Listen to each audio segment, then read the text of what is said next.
Because the benefits of tourism are multifaceted and it benefits the tourists by it benefits several major parties are touched, several stakeholders are involved. It benefits the tourists by providing memorable experiences, it benefits the local businesses and workers by creating jobs and driving economic activities.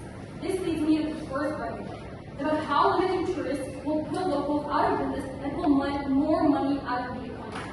We tell you that tourism acts as a major source of income. It drives local economies, it creates jobs, and it supports businesses. Now, limiting the number of tourists would have a detrimental effect on the local economy. Let's pull some stats here, right? In 2022, tourism accounted for 6.8% of the global GDP and supported 319 million jobs worldwide. In certain countries, it's even higher. In Thailand, for example, tourism contributes nearly 20% of the nation's GDP. Limited tourism would literally devastate these economies and leads to increased unemployment and reduced incomes for millions who rely on tourism for their livelihoods.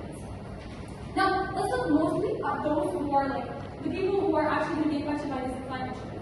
A lot of jobs require little to no university education in the sector. Things like running a souvenir stand or working in a restaurant are usually low-skilled labor jobs that go to those who are already economically less well and they actually need these jobs.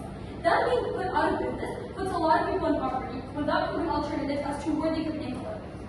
It makes an already vulnerable population and makes them even more vulnerable by simultaneously making all the local community as a whole poorer and less able to prosper. But literally not only that, even those who do have a university education, like those who work in hospitality or business overall, a hotel owner for example, is going to be severely affected by this, and we saw this by COVID when they tried to pull out the COVID case, right? So panel, we saw that in terms of impact, on our side of the world, the majority of people are touched, including the countries at hand, and we have proved this already, a major point. The prosperity of the local community then leads to a deeper level of benefit. It increased local services.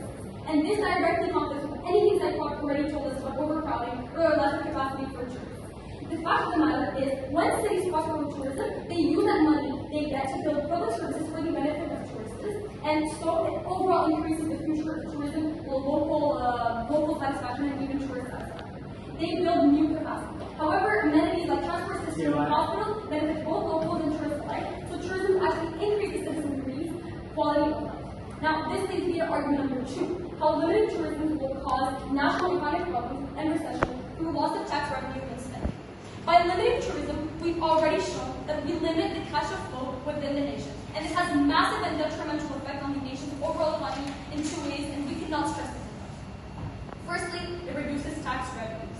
As people enter countries and pay for various amenities, goods, services, they pay taxes on these services.